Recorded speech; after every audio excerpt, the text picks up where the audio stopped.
மேகதாது அணை விவகாரத்தில் தமிழ்நாட்டிற்கு துரோகம் இழைக்கப்படுவதாக காங்கிரஸ் மூத்த தலைவர் பீட்டர் அல்போன்ஸ் குற்றம் சாட்டியுள்ளார். சென்னை சத்தியமூர்த்தி பவனில் செய்தியாளர்களை சந்தித்த அவர், மேகதாது அணை கட்டப்பட்டால் காவிரி டெல்டா மாவட்டங்கள் பாலைவனமாகும் அபாயம் ஏற்படும் என்று கூறினார். அன்புமணி, நைனா நாகேந்திரன், எல் முருகன் ஆகியோர் மேகதாது அணை விவகாரத்தில் தங்களது நிலைப்பாட்டை தெளிவுபடுத்த வேண்டும் என்று பீட்டர் அல்போன்ஸ் வலியுறுத்தினார்.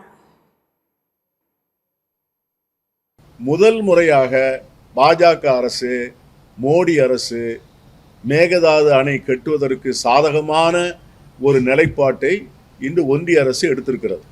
இந்த மேகதாது அணை கட்டினால் நம்முடைய காவேரி டெல்டா பாலைவனமாகிவிடும். இன்னைக்கு தினசரி டாக்டர் அன்புமணி ராமதாஸ் அவர்கள் காவேரி பிரச்சனையை பற்றி தான் பேசி கொண்டிருக்கிறார். முதலமைச்சருக்கு தினசரி காலையிலேயும் மாலையிலும் ஆலோசனைகளை வழங்கி கொண்டிருக்கிறார். போய் அங்கே காவேரி அந்த மேட்டூர் டேம் பக்கத்தில் இருந்து ரீல்ஸ்லாம் எடுக்கிறார், மகிழ்ச்சி. ஆனால் இன்னைக்கு அவர் இருக்கிற தேசிய ஜனநாயக முன்னணி கூட்டணியினுடைய அவர் ஒரு உறுப்பினர். அவர் என்ன செய்ய போறார்? அவர் பிரதமரிடம் இது தவறு என்று சுட்டி காட்ட போகிறாரா? இதே காவேரி நீர் பிரச்சனைக்கு தமிழக காங்கிரஸ் கட்சியினுடைய தலைவராக இருந்த திரு வாழப்பாடி ராமமூர்த்தி அவர்கள் அன்றைக்கு ஒன்றிய அமைச்சர் பதவியை ரிசைன் பண்ணார். காவேரி நலனை என்னால பாதுகாக்க முடியல, அந்த அமைச்சரவையில நான் இருக்க விருப்பம் இல்லை அப்படின்னு ராஜினாமா பண்ணார்.